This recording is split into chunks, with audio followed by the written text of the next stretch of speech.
അസ്സലാമു അലൈക്കും വറഹ്മത്തുള്ളാഹി വബറകാതുഹു. ഹായ് ലേണേഴ്സ്, ഈ ക്ലാസ്സിൽ നമ്മൾ പഠിക്കാൻ പോകുന്നത് സൊബ്റുക ഫൽ എന്ന പാഠത്തിൻ്റെ മഷ്ക് ആക്ടിവിറ്റീസ് ആണ്. കഴിഞ്ഞ ക്ലാസ്സിൽ സൊബ്റുക ഫൽ എന്ന പാഠം കംപ്ലീറ്റ് ചെയ്തു. ഇനി അതിൻ്റെ മഷ്കിലേക്ക് കടക്കാം. മായന യാദ് കീജിയെ താഴെയുള്ള പദങ്ങളുടെ അർത്ഥം ഓർക്കാനാണ്. ലതേ പടേഹെ എന്ന് പറഞ്ഞാൽ ഇങ്ങനെ നിറഞ്ഞു നിൽക്കുന്നു എന്ന് നമ്മൾ പറഞ്ഞു. ഗദറാന എന്ന് പറഞ്ഞാൽ പകുതി പൊയ്ക്കുക. കത്താര എന്ന് പറഞ്ഞാൽ പുളിങ്ങ. കൗലി എന്ന് പറഞ്ഞാൽ പഴമൊഴി, പ്രോവർബ് എന്നൊക്കെ പറയാം. കൂക്കാബേലി നമ്മൾ പറഞ്ഞു, ലോട്ടസ്, താമര. നീച്ച ലിഖേ ഹുയ അൽഫാദ് കോ ബുലന്ദ് ആവാസ് സെ പഠേ. താഴെ തന്നിട്ടുള്ള വാക്കുകളെ ഉച്ചത്തിൽ വായിക്കാനാണ് പറയുന്നത്. കത്താര എന്ന് പറഞ്ഞാൽ പുളി, ഖുഷ്ബു എന്ന് പറഞ്ഞാൽ സുഗന്ധം, കോക്കാബേലി എന്ന് പറഞ്ഞാൽ താമര. അപ്പോൾ ഇതിൽ വാക്കുകൾ നിങ്ങൾ നോട്ട് ബുക്കിലേക്ക് എഴുതിയെടുക്കുക, പിന്നെ അതിൻ്റെ അർത്ഥവും എഴുതിയെടുക്കുക. ഓർ കീജിയെ നിങ്ങൾ ചിന്തിക്കൂ എന്നാണ് പറയുന്നത്. ഈ കവിതയിൽ നമ്മൾ ചിന്തിക്കേണ്ട ഒരു കാര്യം എന്താണ്, ഇതിൻ്റെ ഒരു ആശയം എന്താണ്? ഈ കവിതയുടെ ഇസ് നദുമുക്കി ഹൂബി യേഹെ, ഈ കവിതയുടെ നന്മ എന്ന് പറയുന്നത് ഇതാകുന്നു. കെ എന്തെന്നാൽ ഇസ്മേം ഇതിൽ ബച്ചോം കി ഏക്ക് ഖായിഷ് കോ, കുട്ടികളുടെ ഏക്ക് ഖായിഷ് കോ, അത് വായിക്കുന്നത് ശ്രദ്ധിക്കണം. ഹവായിഷ് എന്ന് വായിക്കരുത്, ഖായിഷ് എന്നാണ് വായിക്കുക. വാവ് സൈലൻ്റ് ആണ്. ഖാഹിഷ് എന്ന് വായിക്കണം.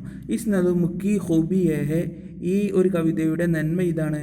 എന്തെന്നാൽ ഇസ്മേം, ഈ കവിതയിൽ ബച്ചോം കി ഏക്ക് ഖായിഷ്, കുട്ടികളുടെ ഒരു ആഗ്രഹത്തെ, ഏക്ക് ഖായിഷ് കോ, ഒരു ആഗ്രഹത്തെ ബഹുത് ആസാൻ ജബാൻ മേം, വളരെ ഒരു എളുപ്പ ഭാഷയിൽ പേഷ് കിയ ഗയാ ഹെ, എന്ത് ചെയ്തിട്ടുണ്ട്, അവതരിപ്പിച്ചിട്ടുണ്ട്. അപ്പോൾ ഈ കവിതയിൽ കുട്ടികളുടെ ഒരു നന്മയെ, ഈ കവിതയുടെ നന്മ ഇതാകുന്നു, ഇതിൽ കുട്ടികളുടെ ആഗ്രഹത്തെ വളരെ എളുപ്പമുള്ള ഭാഷയിൽ എന്ത് ചെയ്തിട്ടുണ്ട്, അവതരിപ്പിച്ചിട്ടുണ്ട്. ബാഗ് മേ ഫൽ ദേക്കുകർ, ബാഗ് മേ തോട്ടത്തിൽ, പൂന്തോട്ടത്തിൽ, ഫൽ ദേക്കുകർ പയം കണ്ടാൽ, ഉസേ ഗാനാക്കി ഖായിഷ്, അതിനെ തിന്നാനുള്ള ആഗ്രഹം. ഹായിഷ് ഹോന ഫിത്രി ബാത്ത് ഹെ, അതിനെ തിന്നാനുള്ള ആഗ്രഹം ഫിത്രി ബാത്ത് ഹെ, വളരെ പ്രകൃതിപരമായ ഒരു കാര്യമാണ്. അപ്പോൾ തോട്ടത്തിൽ ഒരു പയം കണ്ടാൽ അതിനെ തിന്നാനുള്ള, ഒരു മാങ്ങ ഒരു മരത്തുമ്മ ഇങ്ങനെ കണ്ടാൽ അതിനെ തിന്നാനുള്ള ഒരു ഖായിഷ്, ആഗ്രഹം ഫിത്രി ബാത്ത് ഹെ, അത് വളരെ പ്രകൃതിപരമായ കാര്യമാണ്. ലേക്കിൻ പക്ഷേ, ബാ അഗർ കിസി ഓർ കാഹേത്തോ, പക്ഷേ ആ തോട്ടം മറ്റുള്ളവരുടേതാണെങ്കിൽ, കിസി ഓർ കാഹേത്തോ എന്ന് പറഞ്ഞാൽ സംവൺ എൽസ്, മറ്റുള്ളവരുടേതാണെങ്കിൽ, ഹമേം നമ്മൾ, ഇസ് ബാഗ് കോ ഫൽ തോടനാക്ക കോയി ഹക്ക് നഹി ഹോത്ത, ആ തോട്ടം മറ്റുള്ളവരുടേതാണെങ്കിൽ, ഹമേം നമുക്ക്, ഇസ് ബാഗ് കെ ഫൽ തോടിനേക്ക, ആ തോട്ടത്തിലെ പയം തോടിനേക്ക പറുക്കുന്നതിന് കോയി ഹക്ക് നഹി ഹോത്ത, ഒരു അവകാശവുമില്ല.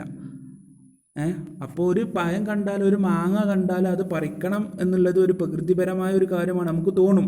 പക്ഷെ അത് മറ്റുള്ളവരുടെ മാമ്പയമാണെങ്കിൽ, മരമാണെങ്കിൽ, അതിൽ നിന്ന് മാമ്പയം പറിക്കാനുള്ള യാതൊരു അവകാശവും നമുക്കില്ല. ആ ഒരു ചിന്തയാണ്, ആ ഒരു ആശയമാണ്, ആ ഒരു ആലോചനയാണ് ഈ കവിത നമുക്ക് സമർപ്പിക്കുന്നത്. ഇപ്പോൾ സോച്ചി ഒരു ബത്തായെ, ഇത് നിങ്ങൾ എഴുതേണ്ടതാണ്. ചോദ്യങ്ങൾക്ക് ഉത്തരം എഴുതാനാണ് പറയുന്നത്. നസ്ം മേം, ഈ കവിതയിൽ കിൻ ഫലോം കാ ദിക്ർ കിയാ ഗയാ ഹെ, ഈ ഒരു കവിതയിൽ ഏതൊക്കെ പഴങ്ങളുടെ പേരാണ് പറയപ്പെട്ടിട്ടുള്ളത്? ഇപ്പോൾ കുറേ പഴങ്ങൾ ഇതിൽ പറഞ്ഞിട്ടുണ്ടല്ലോ, ആ പഴങ്ങളെ നിങ്ങൾ എഴുതിയെടുക്കുക. അത് ചോദ്യത്തിൻ്റെ ഉത്തരമായി എഴുതിയെടുക്കുക.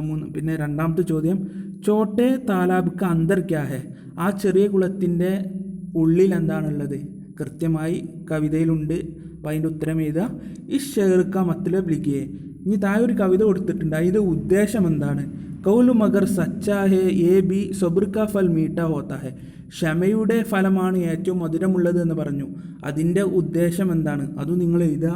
അതിൻ്റെ ഉദ്ദേശം നമ്മൾ ഇത് തന്നെയാണ്. ബാമേ ഫൽ ദേക്കർ ഉസേ ഗാനാക്ക ഖായിഷ് ഓന ഫിത്രി ബാത്ത് ഹെ, ലേക്കിൻ ബാഗ് അഗർ കിസി ഓർ കാഹേ തോ ഹമേം ഇസ് ബാഗ് കെ ഫൽ തോടനാക്ക കോയി ഹക്ക് നഹി ഹോത്ത, അതാണ് അതിൻ്റെ ഉത്തരം. പിന്നെ നീച്ചെ ദിയെ ഗയെ ലഫ്സോമൻ ജുംലമേ ഇസ്തേമാൽ കീജിയെ, ഇത് നിങ്ങൾ എന്തായാലും ചെയ്യേണ്ടതാണ്. ജുംലയിൽ ഈ വാക്കുകൾ പ്രയോഗിക്കുക, എക്സാമിന് വരുന്നതുമാണ്. അപ്പോൾ ഇസ്തേമുൽ ഫിൽ ജുംലാണ്, ജുംലയിൽ പ്രയോഗിക്കുക. ഖുഷ്ബു എന്ന് പറഞ്ഞാൽ സുഗന്ധം, സച്ച എന്ന് പറഞ്ഞാൽ സത്യമായ, സൊബർ ക്ഷമ മോക്ക് അവസരം. ഇനി അമ്രൂദ്, ഇംലി ഓർ ഷെരീഫ ഫലോം ക നാം ഹെ അല്ലേ. മാങ്ങ, പുളിങ്ങ, അതുപോലെ സീതപ്പഴം അല്ലെങ്കിൽ ചക്കപ്പഴം, ഇതൊക്കെ പഴങ്ങളുടെ പേരാണ്. കിസി ഷഖ്സ്, ഏതെങ്കിലും ഒരു വ്യക്തിയുടെയോ, ജഗ സ്ഥലത്തിൻ്റെയോ, യാ ചീസ് കാ നാം അല്ലെങ്കിൽ ഒരു വസ്തുവിൻ്റെയോ പേരിനെ ഇസ്മ കഹ്താ ഹെ, അതിനാണ് ഇസ്മ എന്ന് പറയുന്നത്. അപ്പോൾ എന്തിനാണ് ഇസ്മ എന്ന് ഉറുദുവിലായാലും അറബിയിലായാലും ഇംഗ്ലീഷിലായാലും ഇസ്മ, നൗണ് എന്ന് എന്തിനൊക്കെ പറയാം? ഏതെങ്കിലും ഒരു വ്യക്തിയുടെ പേരോ ഏതെങ്കിലും ഒരു സ്ഥലത്തിൻ്റെ പേരോ അല്ലെങ്കിൽ ഏതെങ്കിലും ഒരു വസ്തുവിൻ്റെ പേരിനാണ് എന്ത് പറയുക? ഇസ്മ, നൗണ് എന്ന് പറയുക. ഉദാഹരണത്തിന് നെജ്മ. നെജ്മ എന്ന് പറയുന്നത് ഒരു വ്യക്തിയുടെ പേരാണ്. ദില്ലി ഒരു സ്ഥലത്തിൻ്റെ പേരാണ്. കിതാബ് ഒരു വസ്തുവിൻ്റെ പേരാണ്. ഇതിനൊക്കെ എന്ത് പറയും? നൗണ് എന്ന് പറയും. 5 ഐസെ ജുംലെ ലിഖേ, 5 ഇത്തരത്തിലുള്ള ജുംലകൾ എഴുതുക. ജിന്മേ അതിൽ കിസി ഇസ്മ കാ ഇസ്തേമാൽ കിയാ ഗയാ ഹോ, 5 ഇസ്മുകൾ അതിൽ ഉപയോഗിച്ചിട്ടുണ്ട്. അപ്പോൾ 5 ഇസ്മുകൾ ഉപയോഗിച്ച ഒരു ജുംല ഉണ്ടാക്കാൻ. അപ്പോൾ അത് നിങ്ങൾ എഴുതി കൊണ്ടുവരണം. 5 ഇസ്മുകൾ. ഇപ്പോൾ ഉദാഹരണത്തിന് ഒരു വ്യക്തിയുടെ പേര്, സ്ഥലത്തിൻ്റെ പേര്, ഒരു വസ്തുവിൻ്റെ പേര്, ഇതൊക്കെ ഉപയോഗിച്ചിട്ടുള്ള ഒരു 5 ജുംലകൾ. ആ നൗണിൻ്റെ താഴെ, ഇസ്മിൻ്റെ താഴെ ഒരു അടിവര ഇട്ടാൽ മതി കേട്ടോ. പിന്നെ നീച്ചെ ദിയേ ഹുയെ മസ്റോങ്കോ തെർത്തീബ് സെ ലിഖേ, താഴെ തന്നിട്ടുള്ള കവിത എന്ത് ചെയ്യുക? ഒന്ന് ഓർഡർ ആക്കുക. അവിടെ നമ്മളെ കവിതയാണ്, അത് ഓർഡർ തെറ്റിച്ചാണ് തന്നിട്ടുള്ളത്, അത് ക്രമത്തിൽ എഴുതുക കേട്ടോ. പിന്നെ അമലിക്കാം നദുമുക്കോ സബാനി യാദ് കീജിയ ഒരു ബുലന്ദ ആവാസ് സെ പഠേ, ഈ ഒരു കവിതയുടെ ഈ ഭാഷ, നദുമുക്കോ സബാനി യാദ് കീജിയ ഒരു ബുലന്ദ ആവാസ് സെ പഠേ, അതിനെ എന്ത് ചെയ്യാൻ? ബൈഹാർട്ട് ചെയ്യാൻ, ആ ഭാഷ അതിനെ ബൈഹാർട്ട് ചെയ്യാൻ, അതുപോലെ അതിനെ ഉച്ചത്തിൽ വായിക്കാൻ. അതൊന്നും നിങ്ങൾ ചെയ്യണമെന്നില്ല. പിന്നെ നദ്മേം ജിൻ ഫലോംകോ ദിക്ർ ആയാ ഹെ, ഈ കവിതയിൽ ഏതൊക്കെ പഴങ്ങളുടെ പേരാണ് പറയപ്പെട്ടിട്ടുള്ളത്. ഉൻകെ ബാരമേ മേക്കേക്ക് ജുംല ലിഖേ, ഇതിനെക്കുറിച്ച് ഒരു ജുംല എഴുതാൻ. അപ്പോൾ അമലി കം, ഇത് രണ്ടും നിങ്ങൾ എഴുതേണ്ടതില്ല. ബാക്കി മുകളിൽ പറഞ്ഞ എല്ലാ കാര്യങ്ങളും നിങ്ങൾ എഴുതട്ടോ. ഓക്കെ, ഇൻഷാ അല്ലാഹ് അടുത്ത ക്ലാസ്സിൽ പുതിയ ഒരു പാഠവുമായി നമുക്ക് കണ്ടുമുട്ടണം ഇൻഷാ അല്ലാഹ്. വാഹ്റു ദഅ്വാനാ അൽഹംദുലില്ലാഹി റബ്ബിൽ ആലമീൻ. അസ്സലാമു അലൈക്കും വറഹ്മത്തുള്ളാഹി.